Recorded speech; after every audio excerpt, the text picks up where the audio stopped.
sommes dans vos bureaux pour parler de Mademoiselle Open, forcément. Et la billetterie a été lancée ce jeudi 3 mai. Parmi les grandes nouveautés, il y a le pass semaine à 155 euros, ou encore cette finale très abordable à 25 euros. Qu'est-ce que vous pouvez nous dire, d'une manière générale, sur cette billetterie 2018? Alors la billetterie, on l'a travaillé puisque c'était un axe qu'on voulait absolument travailler. La finalité pour nous, on a eu le succès économique, ce qui est quand même pour nous assez important. On a eu un plébiscite de l'ATP puisque l'ATP a été assez élogieuse lorsqu'elle est venue l'année passée sur l'aspect tennistique, spectacle, accueil. Nous avons eu aussi le public qui nous a fait savoir son contentement de conserver le tournoi. Par contre, nous avions un gros travail comme nombre de tournois, c'est de remplir nos gradins. Donc ça passe aussi par un aspect très agressif sur les tarifs. Comment a été définie cette grille tarifaire? Est-ce que ça a été fait en commun accord avec toute l'équipe d'actionnaires, avec Sophie Sérigna, Julien? Comment vous l'avez défini? Parce que 25 euros pour une finale, j'ai presque envie de dire que c'est presque gratuit. Alors, c'est le prix, on va dire, des prix d'entrée, puisqu'en fait tout ne se résume pas à 25 euros, évidemment. Par contre, si on fait ce point-là spécifique sur les places qui seront dédiées sur des 25 euros, évidemment que c'est une discussion que nous avons tous ensemble, puisque nous avons la volonté d'être assez dans une approche collégiale, donc les actionnaires et le bureau, puisqu'en fait il y a aussi l'historique du savoir qui est lié à ce bureau.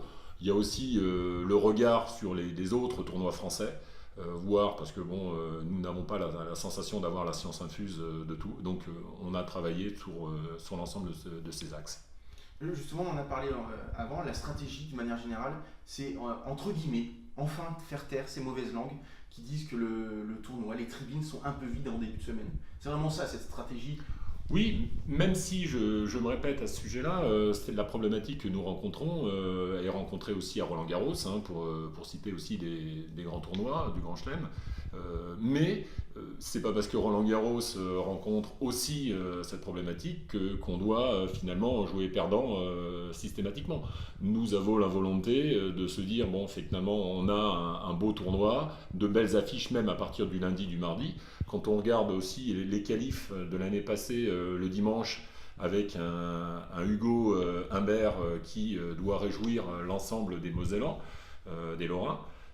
Donc nous, la volonté, c'est de dire, à partir des qualifs et le lundi, le mardi, on doit pouvoir avoir des gradins qui se remplissent de façon plus importante. Je reviens sur l'édition 2017, c'était quand même votre première. Ça fait longtemps que vous êtes dans l'équipe du Moselle Open, mais en tant que manager général du Moselle Open, qu'est-ce que vous en avez retenu? Est-ce que cette édition 2017 a répondu à vos attentes, que ce soit surtout financièrement? Parce que je crois que le tournoi a été excédentaire pour cette édition 2017. Tout à fait, donc le tournoi a été excédentaire et pour nous c'était primordial pour s'installer dans la pérennité. Nous voulions, quand nous avions pris l'option de se positionner sur le rachat, pour le maintien, ça passait par cet aspect excédentaire.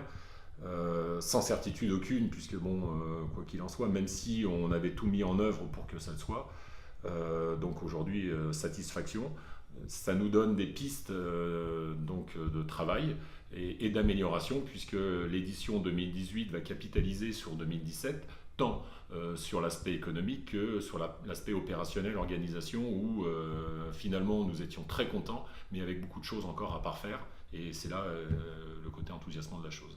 Justement, 2018, c'est quand même votre première année où vous avez une année justement pour tout faire, parce qu'en 2017, voilà, on sait ce qui s'est passé, mais en 2018, vous avez un an pour tout régler. Est-ce qu'on peut s'attendre à un tournoi quand même différent de 2017 et de ceux d'avant, avec, je sais pas, un village repensé par exemple? Oui, tout à fait. Donc un village repensé, puisque même si nous avons des gens qui viennent en nous faisant valoir le fait que l'aspect très qualitatif des arènes, même du chapiteau, nous avons voulu essayer d'avoir une approche un petit peu plus différente, de se dire, bon, finalement, même si on vient les yeux fermés aujourd'hui, on se dit avec le recul des années, on arrive à se retrouver assez aisément et à retrouver les espaces. On a voulu rebattre les cartes. Nous avons été aidés en cela par certaines collectivités qui nous ont permis des choses qui auraient pu être pensées impossibles, à savoir par exemple sur l'arrière du bâtiment, là, le côté seille, d'aplanir la butte de terre qui nous gênait et qui nous obligeait d'avoir un chapiteau sur demi-niveau, donc avec une perte de place, un coût à l'installation assez important et quelque chose de pas nécessairement toujours très agréable. Donc nous avons un chapiteau complètement plane, donc avec des surfaces beaucoup plus importantes, un chapiteau plus long, donc nous gagnons en mètres carrés, ce qui nous permet de repenser le positionnement des joueurs, par exemple, du restaurant joueur, pour que tout le monde puisse un peu en profiter, de voir ces stars, non pas comme à Bercy où c'est quasiment impossible de les voir. On conserve ce côté de proximité. Le bar, même si c'est un tournoi de tennis, le côté très sympa va être repensé et complètement élargi, même si on ne va pas non plus se transformer en Oktoberfest, mais pas mal de choses qui vont être modifiées, une place food, un village où les gens, même dans le côté VIP, vont pouvoir trouver chaussures à leurs pieds et déjeuner ou dîner le soir avec des amis. L'alternative avec la restauration très qualitative d'Alain Marco Touillot et donc l'entreprise Marco Touillot. Donc voilà, pas mal de choses. Pareil pour la partie grand public où le Clubhouse était une très très bonne idée parce que très belle, très qualitative. Par contre, difficile et les gens ont largement pensé pendant bon nombre de temps que c'était un coin privatif et qu'il n'y avait pas accès.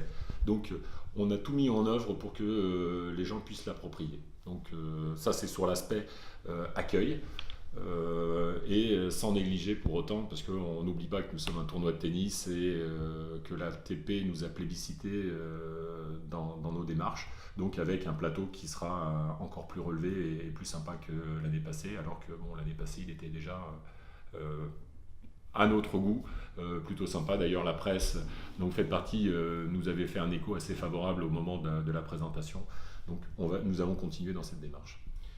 La billetterie, c'est la première étape du tournoi. La deuxième étape, elle va arriver vite, c'est cette soirée du 15 mai aux eaux d'Amnéville. Sans rentrer dans ce que vous allez dévoiler, à quoi on peut s'attendre?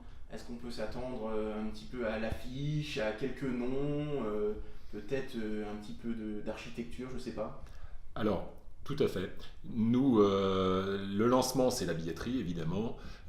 Et le deuxième élément très important qui est un peu notre ADN et l'idée que nous voulons imprimer de ce tournoi, c'est l'affiche, qui va être notre fil conducteur. Donc, nous dévoilerons cette affiche traditionnelle. Traditionnelle, oui et non. Je dirais que traditionnellement, nous dévoilons cette affiche au moment du lancement. Nous dévoilerons aussi évidemment quelques joueurs, comme nous l'avons fait l'année passée, où nous avions de mémoire dévoilé le nom de Pouille et de Goffin. Donc pareil, cette année on dévoilera 2 noms au moins.